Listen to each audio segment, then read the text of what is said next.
Jacksonville. The child was born who couldn't sit still. 86 years later with no regret. You know that man can't sit still yet. The Great Depression couldn't get him down. He worked for his dad's store in town, collecting money in small amounts. Poor whites and blacks in their furniture accounts. Stetson Kennedy wants us all to be free. Stetson Kennedy wants us all to be free.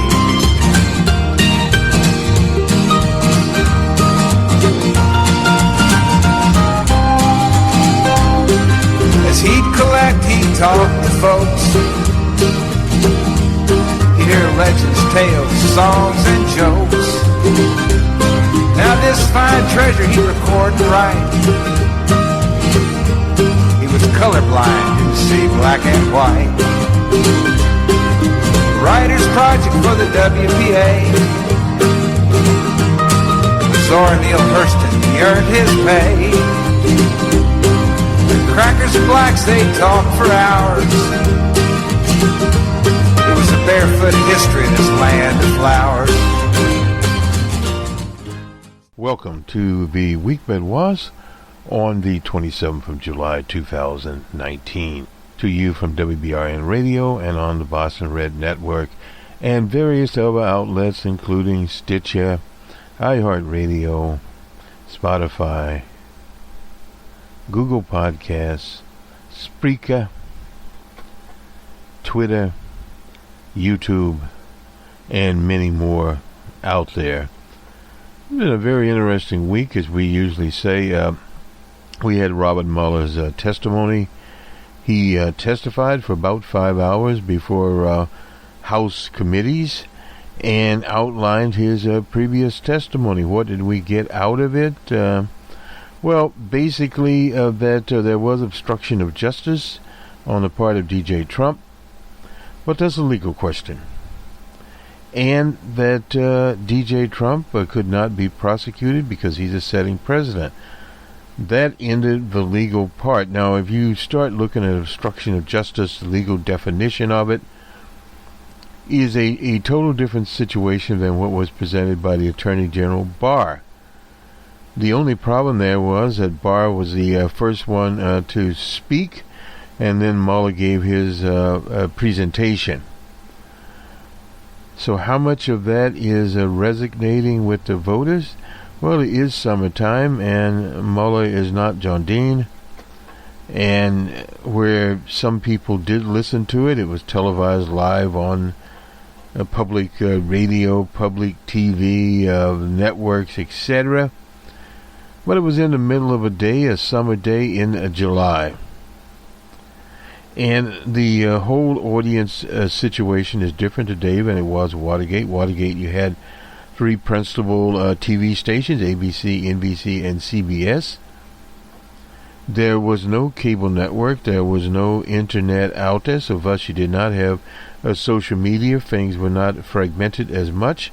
Nor was the nation actually that polarized.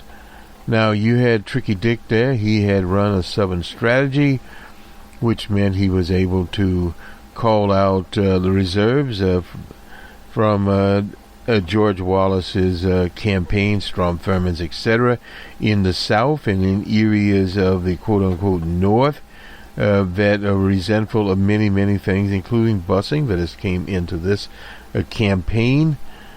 In the 70s, busing was a very hot issue until it basically died. I don't think we have that case here that busing basically died before the price of diesel or whatever, the fossil fuel was more expensive.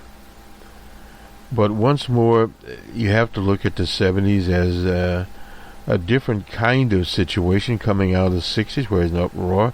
You had the Vietnam War, which was about to end, and but you still had many people there that were leftovers from the Vietnam era, and one has to go back a few years when Vietnam started. The nation supported Vietnam. Why? Because they really didn't know where Vietnam was. And then came the demonstrations. I recall them. In my youth, they were very small in the beginning. And then, of course, there was a big one at the Pentagon where you had roughly 1 million people there. And then came the anti-war movement. The candidate, John Kerry, was a part of that. He testified before the Congress. And this was the disposition in that era. There were conservatives out there, not as many conservatives. You had a Republican Party that at that time still had a moderate and some liberals in it. And, of course, you had the Democratic Party at the time. Yes, you had the racists that were in it, but you had old Sam Ervin out of North Carolina. He was the person that presided over the Watergate committee. He was a folksy, homespun type of old judge that you would like to see. So there was, in other words, a lot of atmosphere there. The atmosphere here with the people, at least the chairs of these committees, whether it be Stout or Jerry Nadler, they are not the kind of they are not Sam Ervin's. And also, you're just having basically one person to testify, was Robert Mueller. Now, there would be other committee hearings coming if they can successfully get the subpoenas that they need, the various committees of the House. But the overall question is, how close attention is the public paying? Not as much as one would think. Mueller did address as far as elections and activities of other nations, in particular the Russian Federation.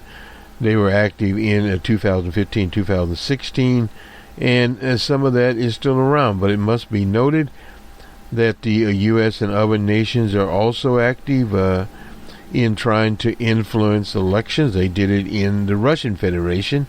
They did it in Ukraine. The U.S., were active there. They sent NGOs. They were not hiding. So cyber and elections, very big emphasis of there. There has been money spent. I remember in 2000 and the 2000 election, that was the one that was stolen from Al Gore of Tennessee by G.W. Bush and the Bush brothers in Florida. There was a pouring in of money to design better voting machines. We had a product called the Cranston Voting Box. It was secure, and it would have given a paper trail.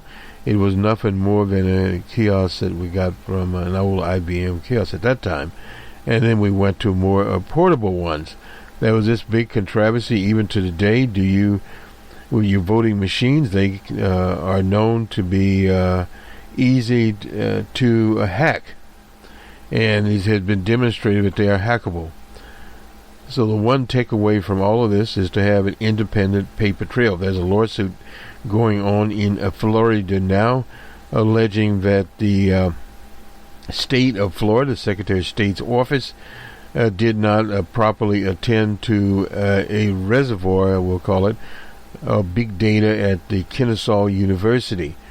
They had the archives, and those archives were hacked, and those archives, according to the suit, had actually been erased.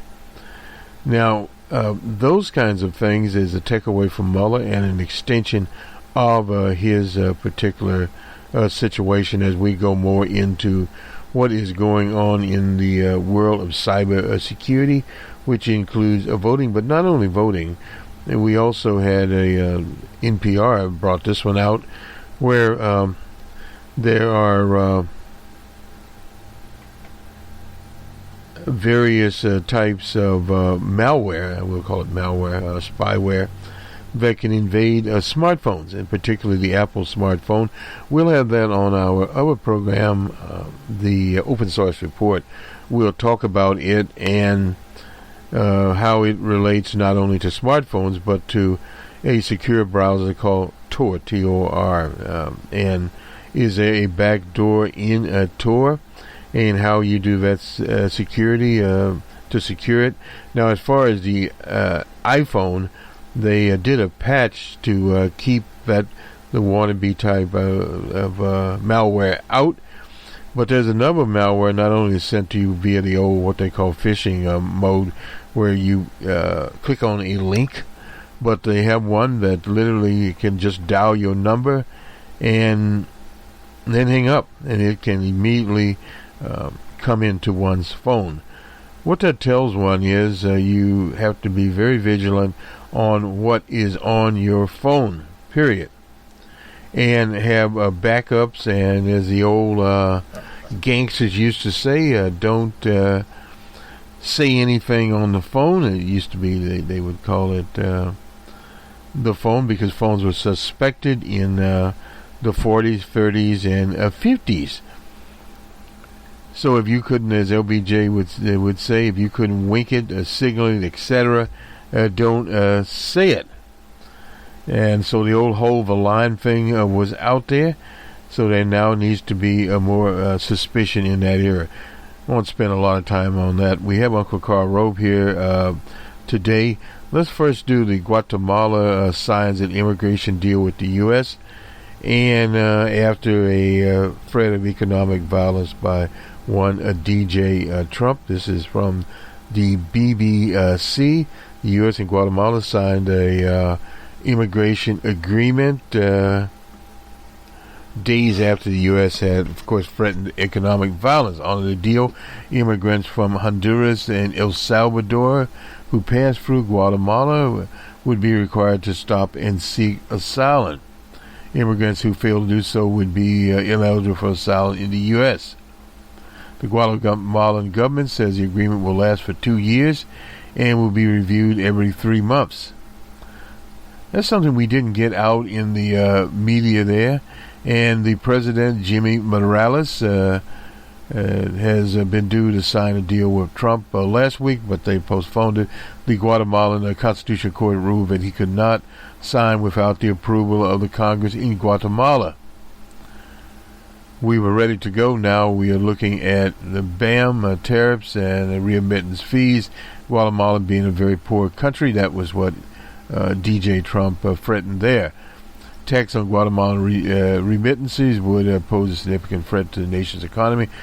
Guatemalan nationals living abroad send back $9.5 billion. That's 7.4 billion pounds and 8.2 billion euros. That was in 2018. That is 18% of the economy. Responding to the Guatemalan Constitutional Court's decision to block it last week, President Morales said on Twitter, this jeopardizes the bilateral relationship with the U.S. that lead to possible sanctions. So that is still up in the air. We'll keep updating you there. The sanctions threat issued by Trump echoed his treatment of Mexico last month, saying he would impose a steadily increasing tariff starting at 5% and ending up at 25%. Before the deal with Guatemala, immigrants arriving at the U.S. border, and this, we'll get to that, were allowed to request asylum regardless of which country they passed through. Under the 1951 U.S. Refugees Convention, there's no obligation on refugees to claim asylum in the first nation they pass through. Asylum seekers are protected against prosecution for illegal entry into a foreign country by Article 31 of the Convention. Guatemala, as well as its southern neighbors, El Salvador and Honduras, have been struggling to curb the number of people fleeing for bigger and better places to go. We're going to do something a little bit different here. We're going to do the baseball scores from Friday night while we are here, and then we'll eventually get to our pal Uncle Carl Robe. and he's talking about the Mueller hearings. And I believe we also have some polling. We have an article from Nate Silver. The Phillies that were beaten by the Braves 9-2 in Philadelphia. The Rays and Blue Jays in Toronto is Rays 3-1. The Yankees and Red Sox in Fenway Park. It was all Red Sox 10-5. The Sox had 14 hits, 1 error, and the Yankees 13 hits and no errors. The Pirates and Mets in New York. It was the Mets 6-3 over the Pirates. The D-backs and Marlins in Florida. It was a Marlins 3-2. The Cubbies and Brewers. It was all Brewers 3-2 over the Cubbies. Twins and Sox in Chicago on the south side. Twins 6-2. Cleveland and the Royals in Kansas City. Cleveland 8-3. The Astros and Cardinals in St. Louis interleague game there. Cardinals are 5-3. Paul Goldschmidt extended his home run streak to a career high of 5 games with a 3-run drive. So it was all Paul Goldschmidt there. The Orioles and Angels in California was the Orioles 9-3. The Rangers and Athletics in Oakland was the Rangers 5-2. The Giants and Padres in San Diego went 11. It was finally Giants 2-1. And finally, the Tigers and Mariners in Seattle. Mariners 3-2. And that is Major League Baseball. We thought we would get that one in while we are here. Now, let us move along here and see where we are. I think we'll just go ahead and do Uncle Carl while we have Uncle here.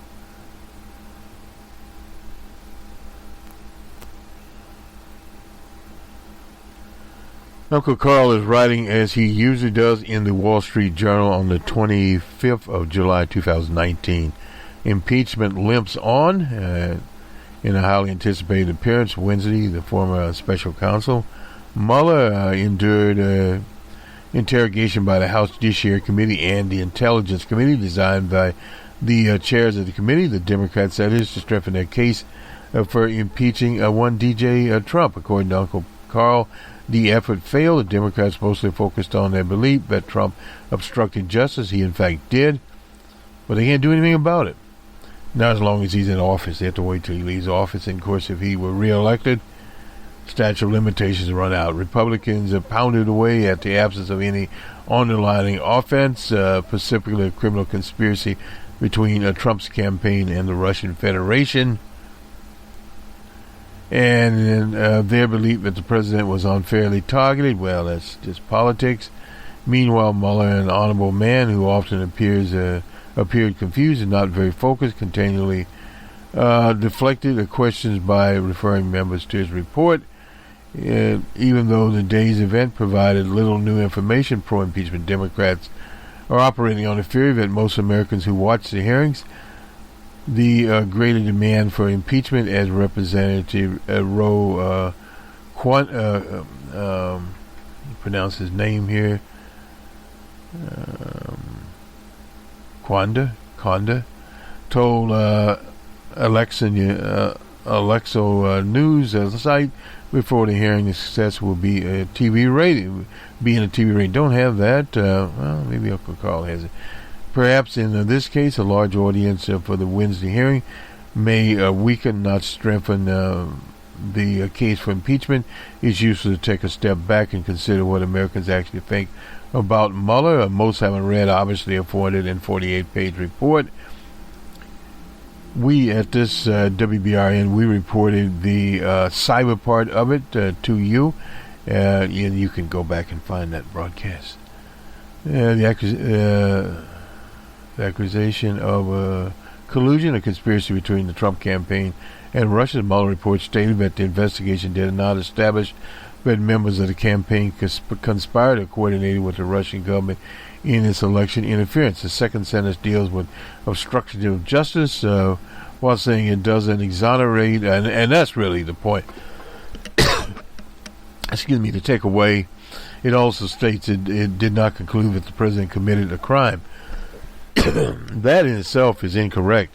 He couldn't commit a crime by a Justice Department rule in a legal system based on a presumption of innocence, which when it did become a prosecutor's job to exonerate someone after failing to conclude they committed a crime. Majority of Americans decided long before Wednesday that while they might have disliked the president's reaction to being investigated, nothing happened that would have caused them to support plunging the country into the turmoil of an impeachment process. Some consider Trump intent to be important, and because that since he knew there was no underlying conspiracy between his campaign and the Russians, he was simply striking out in conspiracy, not corruptly trying to interfere with the investigation. That in itself is a lie.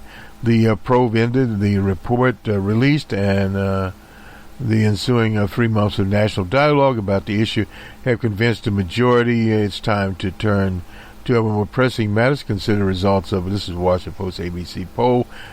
It is asked a simple question: do you think the Congress should or should not impeach DJ Trump? That could lead to his removal. Nearly a year ago, the country was evenly split. The August 2018 survey found 46% of the voters said Congress should begin the impeachment procedure, where 49% said it should not. By January, however, that had dropped to 28%. We need to look that up. And the Mueller investigation wrapped up. It was in March the 22nd. The report was released on April 18th. A week later, the polls found support for impeachment had fallen from registered voters. Now, this is only registered voters now, to 33%, while the opposition had bumped to 60%. The trend is also reflected in an ABC post poll on the president's approval ratings, which were 38% approval, 6% disapproval. That was in August of last year, and 43 to 53 in October. After the investigation, Trump split 42 to 54 in April before improving to 47 to 50 this month. Now, I'm not sure which one Uncle Carl is actually quoting here.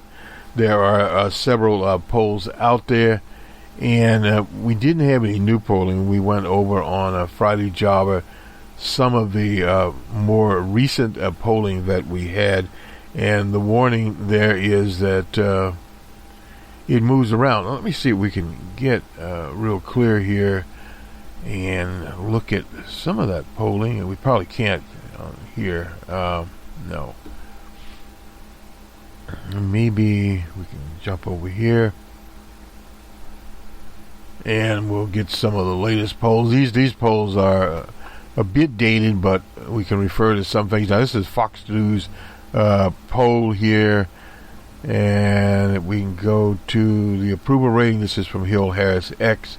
They have it at 46. Now, Rasmussen, which is a Republican poll, and this was on the 26th of July, had at 47, disapproval at 51.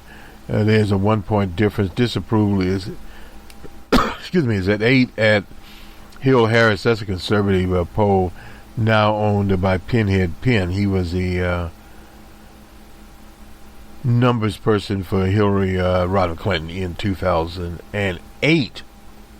Now, as far as matchups here, this is Fox News, have Biden ahead by 10 points over DJ Trump. Bernie Sanders up by 6. And we go down to Liz Warren. DJ is up by 1, same as with Kamala Harris. And let's see what else we have going on here. To Thursday, this is South Carolina. I suppose we look back at it. South Carolina, I took a look at the tabs and seen what was going on there. It's basically an African-American party, the Democratic Party in South Carolina, and they are more moderate. So thus, Biden is ahead by 27%. Bernie is at 10, Harris at 12, Warren at 9. Buttigieg at 5, Senator Booker at 2, and Amy Klobuchar at 1. If we look at Quinnipiac poll, Biden is. This is in Ohio, very important state, bellwether for Republicans. Biden is up by 17. Bernie gets 14 there. Harris gets 14. And Liz Warren gets 13. Buttigieg, which is from Indiana there, he's in single digits at 6. So is Beto O'Rourke and Amy Klobuchar and Castro and Senator Booker. Anyway, we look at the matchups in Ohio at this early date. Biden is ahead by 8 points over DJ Trump, 52-42. And we go to Liz Warren. Trump's up by 1 point, statistical tie there. This is a Quinnipiac poll. And then we have Trump up 1 over Bernie Sanders. And Harris and Trump are tied, and so is Buttigieg in Ohio. And with Booker, he's up by 1 on Cory Booker of New Jersey. And we go back to Wednesday, the YouGov poll, it's a national poll, had Biden up by 7, 25. Bernie Sanders 13, and Liz Warren 18, and Harris is at 9, Buttigieg at 7, and Beto at 2, and Klobuchar at 1. Not bad for her. The Morning Consult, this is the Politico poll, has DJ Trump's approval rating. This is on Wednesday at 40%.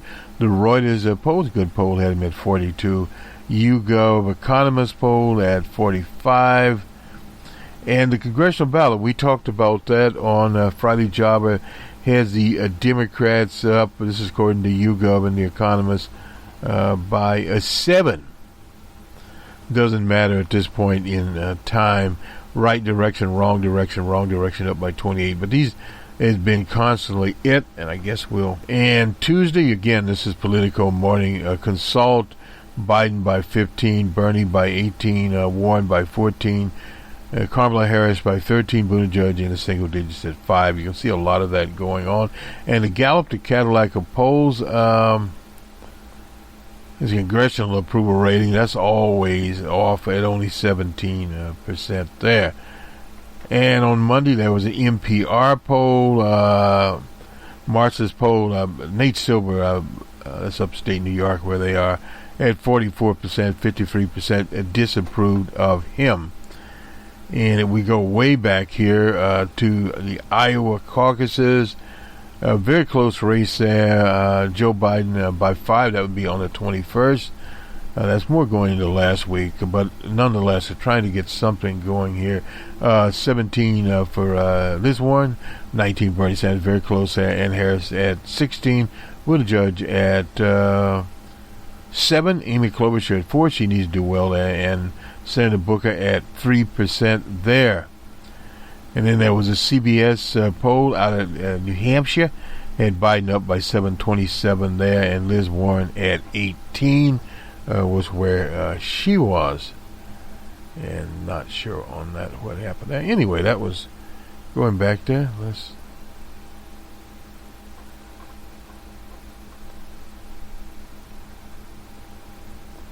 This is from the 538 poll here.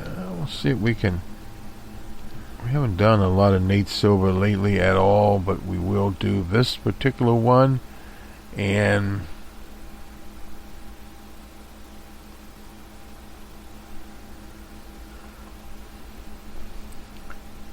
this is, let me see it. This is on, is Trump using identity politics as an effective strategy? This is Perry Beacon Jr. He is writing on the 25th of July here. And we'll go, look, we have a special on identity politics called Racism USA. Anyway, suggested from the first day of his presidential campaign, that was back in 2015, that Mexico was intentionally sending rapists to America. The president has repeated using racial and sometimes racist language there, and bringing in identity politics, attracting support from the weary of the growing population of Americans who are not white or Christian, as well as those who have a negative view of African Americans or Muslims. The move has created an active debate here is acting his sincere beliefs, employing a political strategy. Some of the questions being asked here. And why does Trump use the white identity politics help him, the GOP electorally, even if he's at times veering into racism? Well, because it works. Democrats, usually more established and centric figures who worry the party is playing into Trump's hands when it defends members like Ilhan Omar of Minnesota. Generally right, at least in terms of are they generally right in a political strategy.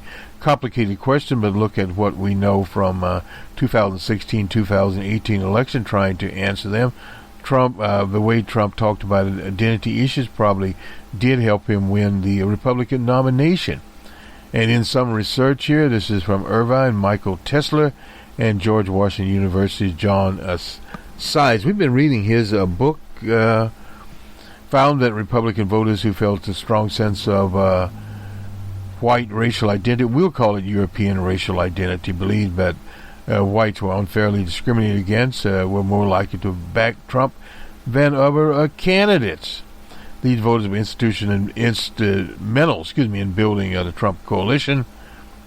Trump also did well with voters who were very concerned about immigration, who by far the most popular candidate amongst Republican voters who said that immigration was the most important issue. And now this is interesting here. In Iowa, this is Trump's share of the vote. Of those that had immigration, he got 44% in Iowa. 53% of the vote he received in South Carolina, 62% in Nevada, and 61% in Alabama. Well, I guess we did that one. Anyway, on to Arkansas, 54% there, and in Georgia, 57%, even in our Commonwealth, 74%, and not a very big Republican Party in the Commonwealth. In Tennessee, 50%, and surprisingly 35% in Texas. Now, this is when it occurred. Now, this is in 2-1-16 there. Anyway, and this goes on down when these primaries were in Texas. Has been March the 1st.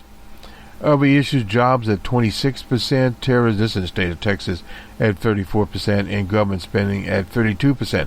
In the state of Michigan, in the state of Michigan there, 62% opposed to 38%. Very interested in jobs. In the state of Mississippi, 56% there, 50% were on government spending, 48% on jobs. That's the state of Mississippi. In the state of Florida, another high mark there, 60% were focused on immigration. You have a lot of immigrants in Florida. Interesting. 43% on jobs and 48% on terrorism in the state of Illinois. Now, the Republican Party is not very much there. 69% there, and in the state of Missouri, 63%. In North Carolina, 59%. This is his percentage. In Connecticut, a state not full of Republicans anymore, 82 there, and in Maryland, 73. And in Pennsylvania, you can see how that helped things out, 73, and Indiana, 66. And the totals here is 60% of his vote came from immigration, 41% on jobs, and let's see, I have to go back up to the top here. Terrorism, the final, let's see, 41, and then finally 35. Government spending, wasn't a lot of interest in government spending. So let's move on down here. Not sure how much we'll go beyond this, but this isn't to say that everyone who supported Trump in the primaries was motivated by identity issues. He campaigned a lot on big government. Yes, he did promise not to cut Medicare or Social Security, was distance from his rivals. They wanted to cut it. Pledged to build a wall, and we'll talk about that in a minute. But whether the way Trump talked about race and identity helped him win the general election is less clear. Now, this is back to John Sides, Tesla, and UCLA's Lynn Varick. Trump won over voters in swing states. Now that's in Wisconsin and Michigan, including people who had previously backed President Obama. No doubt about that. And research generally fits with the other data we have from 2016. Trump won by a larger margin amongst European Americans without a college degree in a Republican candidate since 1980. That was Reagan. According to exit polls and research from the Public Religion Research Institute suggests that, again, European voters without college degrees backed Trump were more likely to be those who were worried about feeling out of place in increasingly culturally diverse America. By contrast, European voters without a college degree were also more worried about their individual economic conditions backed Clinton. Now, yeah, you can see that one. There are other reasons to be skeptical of this rhetoric on race identity was the main explanation. Peter Enns, he's from Cornell University, argued that the research, including Sides, Tesla, and Varick, linking support to his stance on immigrants and other issues, immigration, may have caused the effect backwards. Americans may have decided to support Trump for reasons other than his stance on identity. Enns, according to Enns, those voters may have been adjusted their views on immigration and other issues to align with Trump's, as opposed to backing Trump because of his stance. Cut this short, we'll put it in third here, the way Trump talked about race identity in 2017-2018 hurt Republicans during the midterms, no doubt it did. Winning campaigns, Tony Evers in Wisconsin, support for education, Gretchen Whitmire in Michigan, improving state roads, and so maybe the Democrats won in 18 because of the anti-Obama repeal, pro-kitchen table issues. Those are the basic things. Another complication of the idea that 2018 showed the downside of Trump's style is what happened in Florida. Now, that's a different situation there. The success there, Ron DeSantis cast himself as a Trump-style figure, strong in favor of building the wall and banning Florida towns from becoming sanctuary cities. And that was a very close race there in Florida, and that pulled it out for them. Some Democrats believe that Trump did win in 2018 largely because of rhetoric on immigration and other cultural issues. And Omar is there, but how much Omar goes? A third group of Democrats, such as Bernie Sanders, are less focused on the role of identity stance did and didn't in 2018. Let me finish this article up here. And he's a senior writer, Perry Beacon. We don't really know is any unsatisfying answer. But I think it's important. It's an important one that certainly explains why this question of how effective on issue of race identity so prominent in the coverage in national politics, and the issue is he got more coverage. Let me just do Medicare for All here. And Medicare for All isn't that popular amongst Democrats. This is by old Nate Silver himself. He's writing on the 25th of July. I've noted that Bernie is winning over the Democratic primary votes. That was, I guess, last week on health issues, whether you hate it or not. Indifferent towards Medicare for All. Polls show Sanders leading there. And again, he goes to Marxist college. Sanders plan is actually the most popular idea out there, according to them. What is sometimes called a public option. Well, the public option was slated to be part of Obamacare, and of course, sellout Democrats sold us out. As the late great Jared Pippin would say, the Marxist poll said 90% of Democrats thought a plan that provided for the public option was a good idea, compared with 64% who supported Medicare for All, that would replace private insurance carriers, and that's over 4 years. And the popularity of the public option also carried over to independent voters. 70% supported it, compared to 39, and we'd have to see who those people were. But none of this is meant to negate what I wrote last week. Sanders' plan is still fairly popular with Democrats and beyond Democrats and independents. Let me finish this up. Stuck in the middle, as I wrote last week. This is Nate Silver talking. Kamala Harris and Elizabeth Warren, who along with other Democrats have co-sponsored Bernie's bill.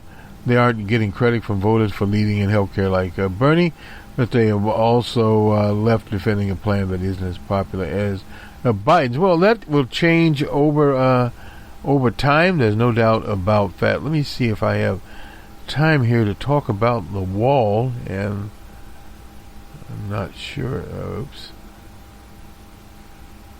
If we do, we have the Supreme Court the decision here, and this is where we'll if not, we'll get it on the Monday morning. Here we go.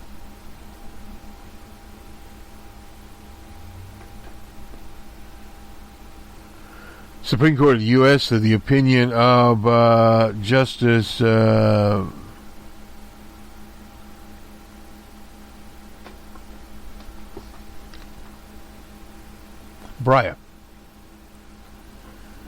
DJ Trump, President of the U.S., Elliott versus Sierra Club Elliott on application for a stay.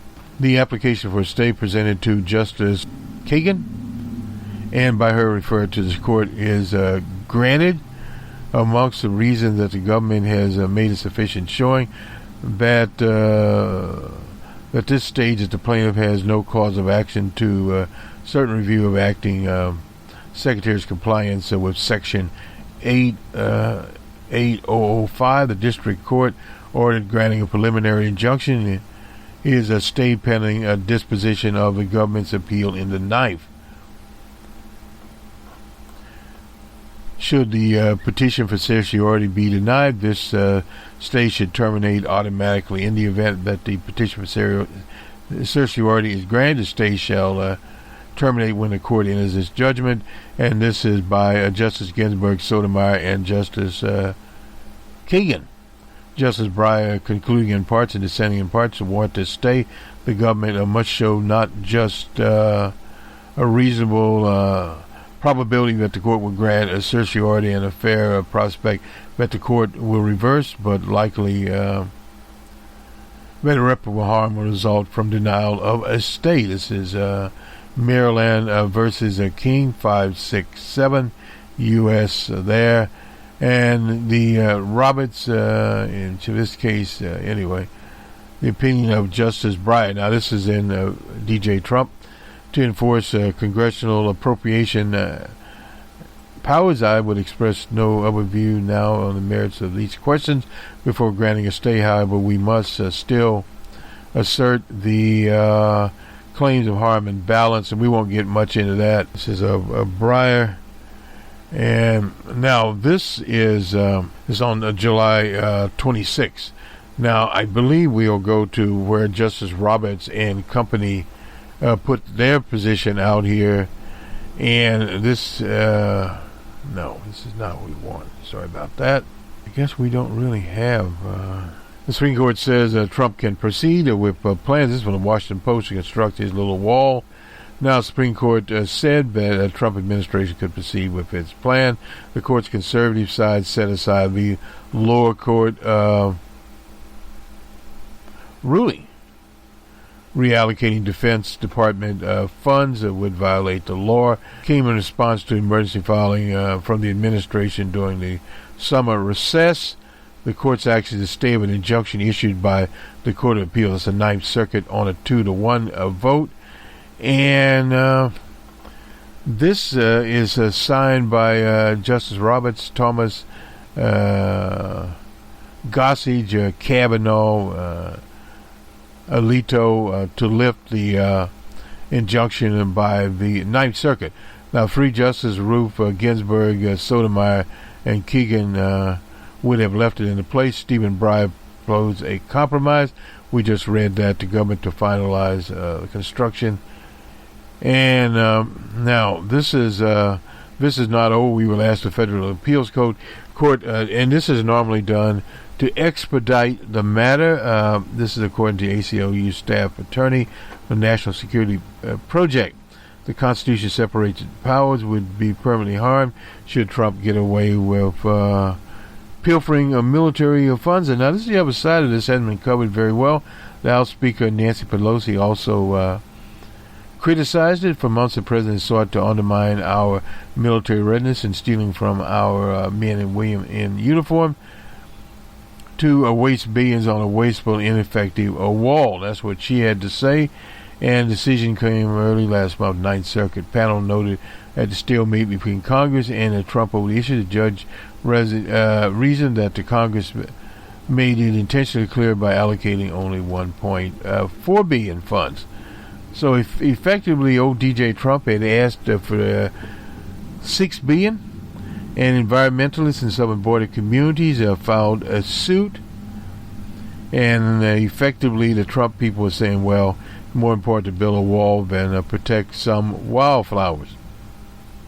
Anyway, another reason for granting the administration's request, the opinion said, is that the government has made a sufficient showing at this stage that the plaintiffs have no cause of action to obtain review. And that's a technical question. Allows such transfers for unforeseen regions expenditures not previously defined. Yeah. Anyway, contends that Congress did not reject the specific expenditure at issue, which funds projects in California, New Mexico, and Arizona. Congress recently considered and rejected that. There's no doubt about that. The brief from the House agreed by the only justice to write in detail about the issue, said the case raises a novel and important question about the ability of private parties to force Congress appropriation powers, and I would express no view now on the merits of the question. But he said the majority opinion would allow the government to begin construction of a barrier that would cause irreparable damage to the environment and to the challenges, no doubt about that. And in the Ninth Circuit, Frisco moved quickly to ask the court to dissolve the lower court's injunction and asked the justice to rule by Friday so the Department of Defense have time to finalize construction contracts. Now, I'm not sure who Frisco was here. Skipping ahead, I was thinking of something else here.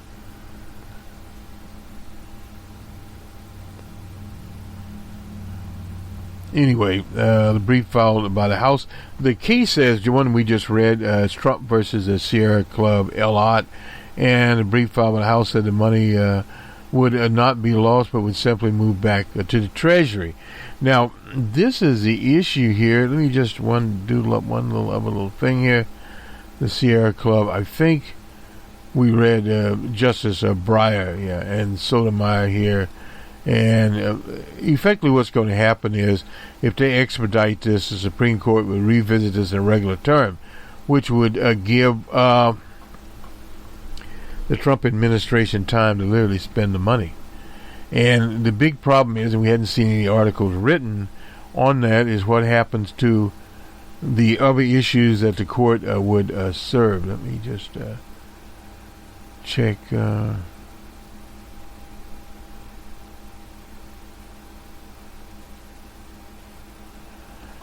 The school lunch program. Now, this is our school lunch problem is a microcosm for what's wrong with American life. This is in the Washington Post. This is by Helene Orlin. The Philadelphia Wyoming Valley West School District can't see to stay out of trouble. First, it got flagged for threatening families that owed money for their children's lunches, with placing their children in foster care. Then it turned down a number of offers from philanthropists and ordinary people to pay it off, only backing down this week after yet another round of bad publicity. The story was extreme, but the actual problem was not, and it can be seen barely a week going by without news. Yeah, we've had that of children. Districts are attempts to get tough on children, their parents and guardians, but can't or won't pay their lunch bills. In Warwick, Rhode Island, students whose parents were in arrears were told they would receive only sunflower butter, and jelly sandwiches. The school cafeteria worker was fired after giving a child an $8 lunch when he didn't have the money in his account. Reports that school districts in Alabama, Texas, and Michigan UDO tossed lunches of students into the garbage when they realized students couldn't pay for their tray. Ongoing issues with lunches are part and parcel of our better but not great society. Feeling increased confidence about their personal finances, serious signs of trouble remain, including growing number of people paying credit card bills after the due date, a record amount of student loan, about 40% feeling so financially bedraggled that they say that they would struggle to handle an emergency expense of $400. I think we'll do a special on the school lunch program here, and where we'll have more time. Anyway, back to the Wyoming Valley West School District. It would need to take money from millionaires to pay children's dining bill going forward. District plans to begin offering all of its students a free breakfast and lunch, regardless of need and ability to pay, something it can do because of a federal program. Hoping it can continue to do so, Trump's proposed budget released in March would have made significant cuts in the program. The administration considered redefining poverty in a way that 100,000 children would not be able to afford it. That is our last look here. And we'll see you on the Monday morning quarterback on Monday morning on our political section. And we have some special programming coming up. The identity program we've been working on. We're also working on open source report. And a Numbers Man. Numbers Man will appear on Sunday or Monday. Our weekly program there this week in economics. We've had this here, and now we have new figures out. The economy, I believe, grew at 2.1%. They're below the 3% promised by DJ Trump. Nonetheless, have a good weekend, everyone. We'll see you on the Monday morning quarterback on a Monday or Monday morning. Good day.